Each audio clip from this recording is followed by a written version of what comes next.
मैं पोषण कर रही हूँ। मैं तब भी थी जब आप लोग नहीं थे, और मैं तब भी रहूंगी जब आप लोग नहीं रहेंगे। पर अब ऐसा लगता है कि मैं थक रही हूँ।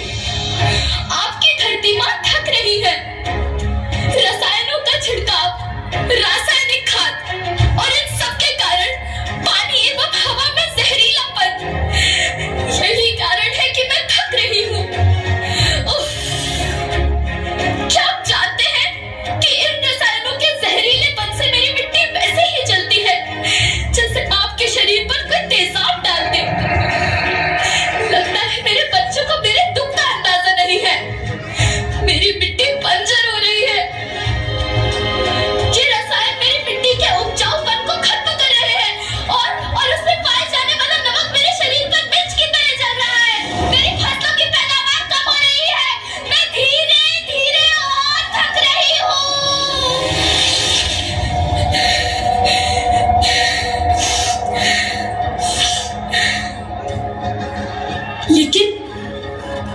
लेकिन अब मुझे याद आता है कि पहले मैं बहुत सुंदर थी, बहुत प्रसन्न थी, हमेशा हंसती थी।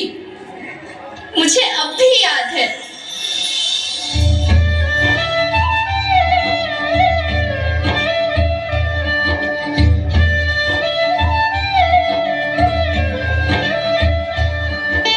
मैं तुम्हारी माँ सुंदर क्यों ना होती? मुझे तो सुंदर होना ही था, क्योंकि बीते जमाने में आप मेरे बच्चे ही तो अपनी माँ के रखवाले थे। आप लोग प्राकृतिक खेती करते थे, और फिर हमारी सभ्यता में तो प्रार्थना भी धरती कल्याण की है।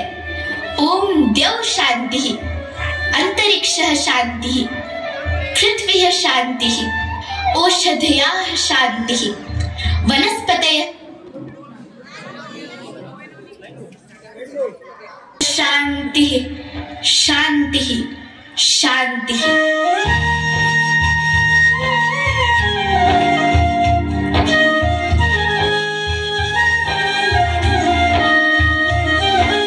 नदियाँ, जंगल, झरने, पर्वत रखना इन्हें संवार के, इनको रोना तुम न बचोगे, धरती कहे पुकार के। बेमौसम की वर्षा होती, कहीं पे मिट्टी बंजर बनती, बंजर मिट्टी और भी तपती, धरती कहे पुकार के।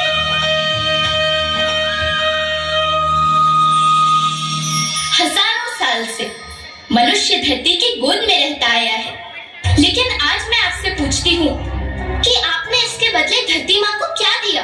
ये जहरीले रसायन और प्राकृतिक खाद जो मिट्टी को बंजर कर रहे हैं, उर्वरकता को बर्बाद कर रहे हैं। आप अच्छी पैदावार के लालच में जो रासायनिक खाद अपने खेतों में डाल रहे हैं, वो अभी तो लाभ देगी, लेकिन लंबे समय में उसी रासायनिक खाद का नुकसान भी है। रासायनिक खाद जहर समान है, और तो और फसलों में पानी की खपत भी बढ़ गई है, जिससे खेती की लागत बढ़ रही है और पानी का स्तर जमीन के काफी नीचे जा रहा है।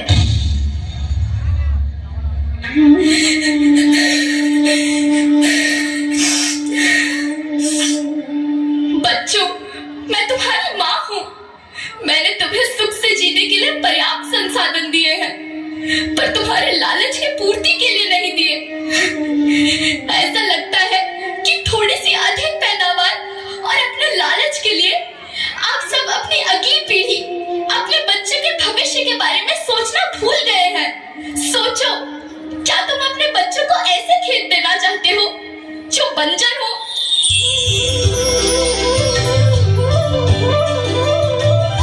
अरे तुम तो विंध्य की बेटी हो, मध्य प्रदेश की बेटी हो, भारत की बेटी हो। आओ, तुम ही मेरे बच्चों को कुछ बताओ। धरती माँ, हम तो अपने विंध्य के सवै जनता केवल इतने कहे चाहिए थे कि प्राकृतिक खेती या समय के मार्ग बन चुकी है। प्राकृतिक खेती या उद्देश्य के साथ होत है कि जौने जमीन और हमरे मिट्टी की उर्वरकता बनी रहे। हम सबका प्रकृति के साथ मिलकर जैसे व्यवहार करे चाहिए। हम अपना से आने वाली पीढ़ी की तरफ से यह विषय का ध्यान देके सुने और देखे की विनती करी थी। अभी न संभले मेरे बच्चे तो फिर तुम पछताओगे। नेचुरल फार्मिंग न हुई तो हाथ धरे रह जाओगे। माँ का शोषण कौन है करता, कौन है मिट्टी जहर से भरता। जब से जैविक खाद को छोड़ा, खुशहाली से नाता तोड़ा। अभी न संभले मेरे बच्चे तो फिर तुम पछताओगे, तो फिर तुम पछताओगे। लेकिन धरती माँ, आपको सुरक्षित और प्रसन्न रखने का उपाय क्या है? एक ही उपाय है, धरती एक, परिवार एक, भविष्य एक। इस मूल मंत्र को आत्मसात कर लो। प्राकृतिक संसाधन को बचाओ, प्राकृतिक खेती को अपनाओ और परंपरागत देसी पद्धति से जैसे गो आधारित उत्पाद, जीवामृत, बीजामृत, पंचगव्य, गोमूत्र, छाछ का उपयोग करो ताकि मिट्टी की उत्पादकता बनी रहे। याद रखना, मैं माटी हूँ, माँ होना मेरे नाम में बसा है। पोषण करने के लिए ही मैंने जन्म लिया है।